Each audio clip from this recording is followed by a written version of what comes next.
Hello दोस्तों, स्वागत है आप सभी का फ्री स्टेनो यूट्यूब चैनल आशु लिपिक पर। तो आज के लेसन में हम पढ़ने वाले हैं मोटे बिंदु और मोटे डैश का प्रयोग। हमें इन संकेत चिन्हों का हिंदी में अनुवाद करना है। तो चलिए स्टार्ट करते हैं। ये लिख रखा है ब और बिंदु को प्रथम स्थान पर लगा रखा है, तो इसको हम क्या पढ़ेंगे? अ ब। यानी कि जो मोटा बिंदु होता है इसको हम क्या क्या पढ़ते हैं? पहले स्थान पर अ, दूसरे स्थान पर ए और तीसरे स्थान पर इसको पढ़ा जाता है ई। और जो मोटा डैश होता है उसको हम क्या पढ़ते हैं? पहले स्थान पर आ, दूसरे स्थान पर ओ और तीसरे स्थान पर उ। अब जैसे दूसरे स्थान पर बिंदु लगा रखा है ब है, तो इसको हम क्या पढ़ेंगे? बे। इसी प्रकार ये त है, तीसरे स्थान पर है और वो बाद में आ रहा है, इसलिए इसको हम क्या पढ़ेंगे? ती। अब ये ट लिख रखा है और इस बिंदु को बीच में लगा रखा है और बाद में लगा रखा है, तो हम इसको पढ़ेंगे टे। फिर है ये ज। ये बिंदु बीच में लगा रखा है, तो इसको हम पढ़ेंगे जे। फिर ये है ल। का चिन्ह है। ये मोटा डैश लगा रखा है, बीच में ओ पढ़ेंगे और बाद में लगा रखा है, तो इसको क्या पढ़ेंगे? लो। इसी प्रकार ये जो चिन्ह है जो इस दिशा में लिखा गया है, ये है र और लास्ट में लगा रखा है बिंदु और बाद में लगा रखा है, तो बाद में पढ़ेंगे, इसको लिखेंगे री। फिर ये म है, इसको बीच में लगा रखा है, इसको पढ़ेंगे में।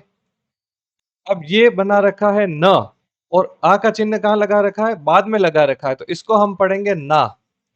अब ये है स और ये चिन्ह है बीच में, इसको हम पढ़ेंगे सो। ओ की मात्रा है। अब यहाँ पर ये जो चिन्ह है वापिस ब का चिन्ह है और बीच में बिंदु है, बाद बाद में लगा रखा है, तो इसको पढ़ेंगे बे। फिर ये ब है, आ का चिन्ह बाद में लगा रखा है, बा। इसी प्रकार ये ड है, बाद में आ का चिन्ह लगा रखा है, इसको पढ़ेंगे हम डा। ये ज है, ये मोटा बिंदु इसके लास्ट में लगा रखा है और बाद में लगा रखा है, इसको हम क्या पढ़ेंगे? जी। इसी प्रकार यहाँ पर ये अ का चिन्ह है, ये है त, अब इसको पहले लगा रखा है, ये हो गया अत। अब ये है द, गहरा बना रखा है, द है, बिंदु है बाद में, तो इसको पढ़ेंगे दी। लेकिन किताब में इसको क्या बता रखा है? इसको ती बता रखा है। अगर हम इसको हल्का लिखते और बिंदु लगाते तो ये हो जाता ती, लेकिन हम यहाँ पर ये गहरा लिखा हुआ है और बिंदु लगा रखा है, इसलिए हम इसको दी ही पढ़ेंगे। अब यहाँ पर ये क का चिन्ह है और इससे पहले बीच के स्थान पर बिंदु लगा रखा है, इसको हम पढ़ेंगे ए, तो ये हो गया एक। इसी प्रकार ये ग है, ऊपर बिंदु लगा रखा है, तो इसको पढ़ेंगे एग। लेकिन किताब में इसको क्या बता रखा है? गये। ये क्यों बता रखा है मैं आपको बाद में बताता हूं। ये है ड और ओ की मात्रा बाद में लग रही है, तो ये हो गया डो।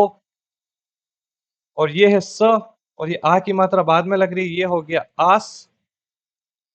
अब यहाँ पर ये ए की मात्रा लग रही है, बिंदु लग रहा है बीच में, ये है ज, ये हो गया एज। और यहाँ पर ये ई का चिन्ह है, बिंदु लग रहा है लास्ट में, ये है ख, तो इसको लिखेंगे ई ख।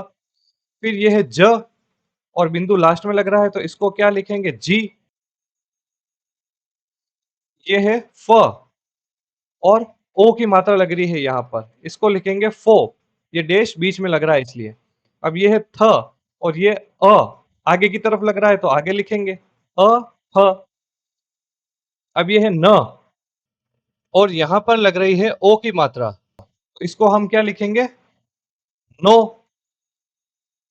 ये है म और ये है ओ। ओ का चिन्ह है, ये डैश लगा रखा है यहाँ पर, है ना? इसको पढ़ेंगे हम ओम। अब ये है य और आ की मात्रा आगे लगा रखी है, इसको लिखेंगे आय। अब ये बना रखा है व और आ का चिन्ह कहां पर है? आगे की तरफ लगा रखा है, तो ये हो गया आव। अब ये है य, आ का चिन्ह आगे लगा रखा है, तो आ य और आ का चिन्ह बाद में भी लगा रखा है, तो इसको लिखेंगे आ या। अब ये है व, आ का चिन्ह आगे भी है और पीछे भी है, तो इसको लिखेंगे हम आ वा। यह बना रखा है और ये बिंदु बीच में लगा रखा है, यानी कि ए की मात्रा को दर्शाता है बाद में, तो इसको लिखेंगे ये। अब ये बना रखा है ह और ये आ की मात्रा यहाँ पर लगा रखी है, तो इसको हम पढ़ेंगे हा। ये भी ह है और ये ई की मात्रा लगा रखी है, ये हो गया ही। अब ये है र, और ये आ का चिन्ह कहाँ लगा रखा है, इसके आगे लगा रखा है, तो इसको हम क्या पढ़ेंगे, आ र। फिर ये है र, बिंदु इसके लास्ट में लगा रखा है, ई की मात्रा है, इसको पढ़ेंगे हम री। ये बना रखा है हमने ल, आ का चिन्ह बाद में लगा रखा है, इसको पढ़ेंगे हम ला। ये है ल, ये जो डैश लगा रखा है बिल्कुल बीच में लगा रखा है, यानी कि ओ की मात्रा को दर्शाता है, तो ये हो गया लो। फिर ये है त, और ये है आ की मात्रा, इसको हम पढ़ेंगे ता।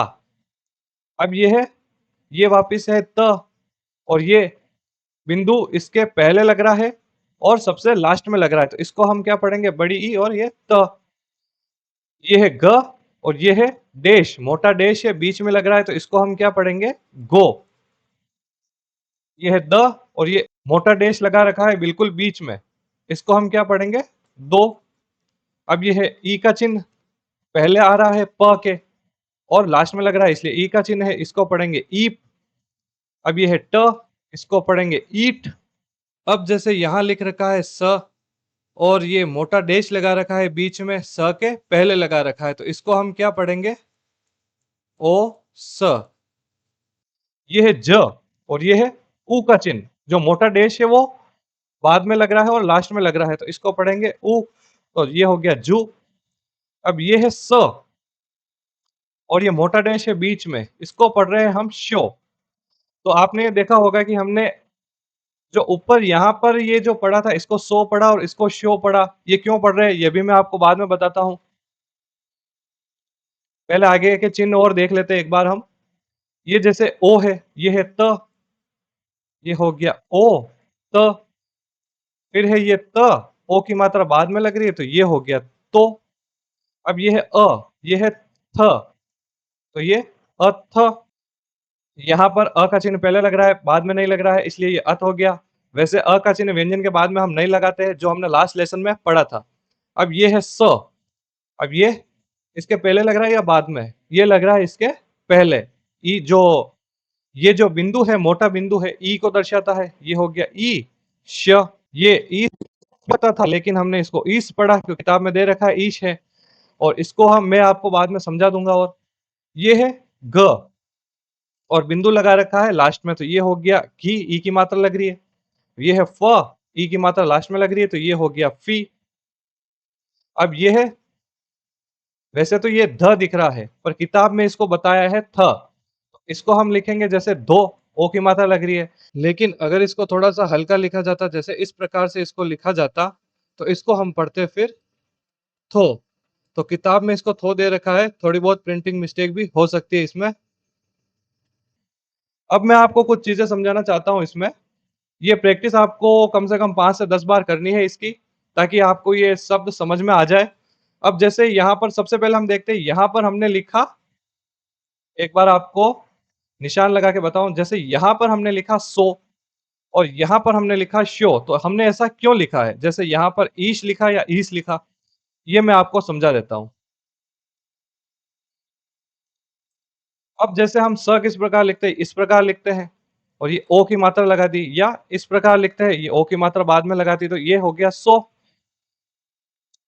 तो स्टेनो में जब हम लिखते हैं, तो स, श और श, ये जो तीनों स होते हैं, इनमें ज्यादा भिन्नता हम नहीं रखते, इनको एक ही तरह से लिख देते हैं। और जब कोई वाक्य पढ़ा जाता है, तो वाक्य में जो शब्द जम रहा होता है, उसको वो मान लेते हैं। जैसे कि मेरे को लिखना है श्याम, तो हम इस प्रकार लिखेंगे स, ये म, ठीक है, ये आ की मात्रा लगा दी। अगर यहाँ पर ये डैश लगाओ तो भी चलेगा, और अगर ये डैश नहीं लगाओ तो भी चलेगा, क्योंकि अगर वाक्य में ये आ रहा है तो शाम तो पढ़ने से रहे, इसको श्याम ही पढ़ेंगे। वाक्य में जिस प्रकार से ये जम जाता है, उसी प्रकार से इसको पढ़ा जाता है। और ये जो तीनों व्यंजन है, स, श और श, इनमें ज्यादा डिफरेंस हम नहीं रखते हैं। बाकी श को इस प्रकार से लिखा जाता है, हम पहले देख चुके हैं ये चीज। अब एक चीज और है कि यहाँ पर हमने गए लिख रखा है किताब में, और हमने यहाँ एक भी लिखा है और गए भी लिखा है। क्यों लिखा है मैं आपको समझा देता हूं। ये भी एक शब्द होता है गया, तो स्टेनो में जब हम शब्द चिन्ह के बारे में सीखेंगे, तो गया को हम इस प्रकार ही लिखते हैं। अगर हमने इस प्रकार लिख दिया तो इसको हम गया पढ़ेंगे, लेकिन जब इसके ऊपर हम बिंदी लगा देते हैं, ऐसे एक ही मात्रा लगा देते हैं, तो इसको पढ़ लिया गए। ये शब्द चिन्ह हम आगे वाले लेसन में पढ़ेंगे, तब आपको और ज्यादा समझ में आ जाएगा। पर अब जैसे यहाँ पर इस लेसन में जब हम इन चिन्हों के बारे में पढ़ रहे हैं, मोटे बिंदु के बारे में, तो ये बताता है ए का चिन्ह और ये है ग, तो इसलिए हमने इसको एग लिखा है। तो अब आज का लेसन यहीं पर खत्म करते हैं। इसकी अच्छे से प्रैक्टिस करनी है आपको। मिलते हैं नेक्स्ट लेसन में, तब तक के लिए धन्यवाद।